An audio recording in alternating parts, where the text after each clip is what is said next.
How to catch saltwater fish in the Northeast. First, head over to your local tackle shop and get real worms, sandworms, bloodworms, or get these gulp sandworms, which work just as good.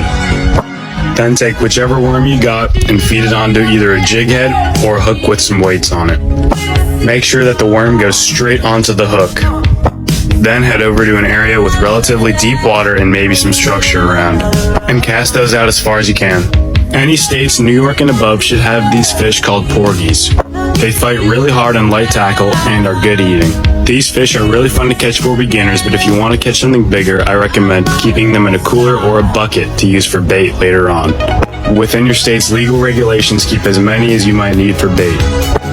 I can't show it in the video, but take a big knife and cut each one of those porgies into 3 chunks. The 2 and 3 body pieces are usually good for stingrays and shark. My friend Jason here casted out a body piece and caught this giant stingray.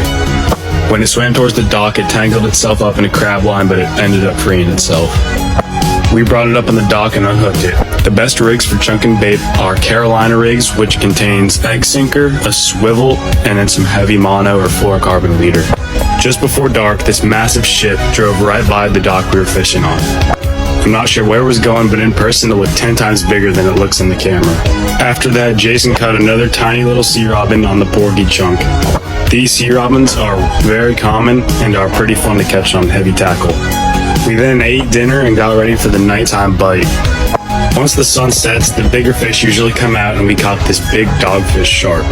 Usually a trash fish, but they fight really hard. Then this giant stingray came along to tangle up every single one of our lines, and here I am with the pliers about to unhook it. It swam through every single rod, tangled up everything, and this was probably our cue to leave. As you can see, it tangled up everything. Hope you enjoyed, and giant striper tutorial coming soon.